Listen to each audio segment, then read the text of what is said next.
it makes you feel like crap, like when a place isn't accessible whatsoever. It's like, oh, I'm a part of that minority of society that, you know, I've just got to deal with it. It all goes to this notion that we're not disabled by our disabilities, we're disabled by society. People say, oh yeah, it's accessible. It's accessible because you've got a ramp, but what about once I get inside? You know, how do I get around the area? How do I get into your toilets? There's been times when he's just not been invited, and I've been told I didn't think he'd want to go. They've made assumptions because he's in a wheelchair. And making assumptions isn't the way to go. Harrison can do things, it just needs a bit of pre-planning, and if it's not possible, we'll say so. But to be asked, that's just special. There needs to be more education on what is accessible.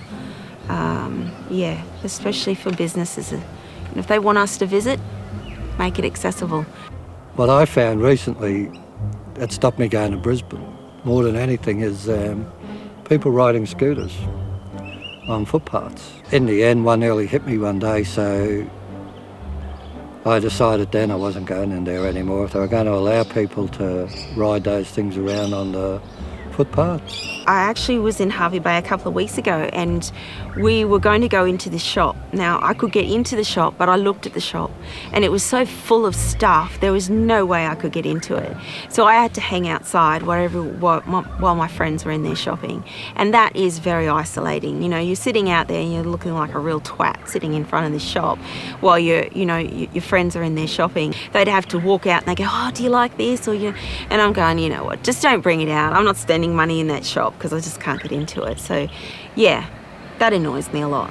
I once had a mate invite me to his 18th, and an hour before he was like, I'm so sorry, I forgot that you're in a wheelchair. You can't get into where I'm holding my birthday.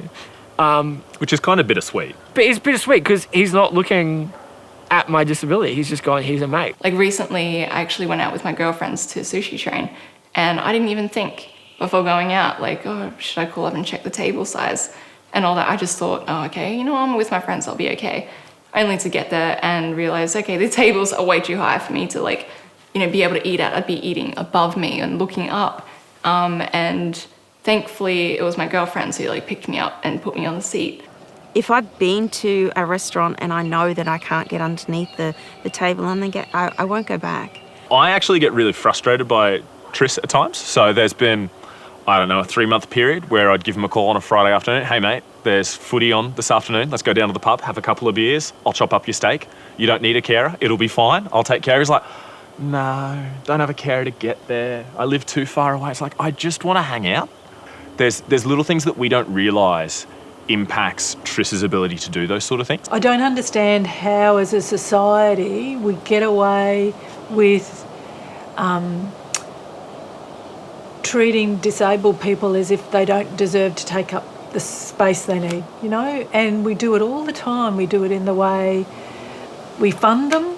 We do it in the way we look at them. In this day and age, every human being should be able to go and do what everyone else is doing. I do look forward to the day that everything is absolutely accessible, where I can leave the house and not worry about having to call up that restaurant or having to call up that hotel and ask, oh, do you guys have accessible rooms? I overcome isolation because of access, firstly through technology. So it's an amazing time to be alive, that you can connect with friends everywhere. You can, you know, FaceTime and have beers virtually. There's a beer app where you can cheers people online, which is awesome. But I think it's about, hello Jasper, it's about taking those obstacles and looking at them and realising that the reward of pushing through them is far greater than just staying at home and doing nothing. He doesn't walk down the mall and think, oh, these are all the stores that I can't get into. Do you know what I mean? We don't sort of,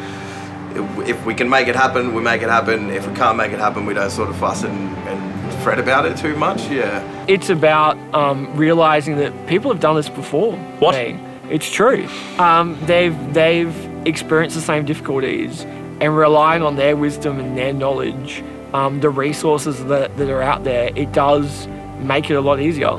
you just got to do it. You just got to get out there, and otherwise it is isolating. It's tough sometimes getting yourself up to do it, but every day it's worth it.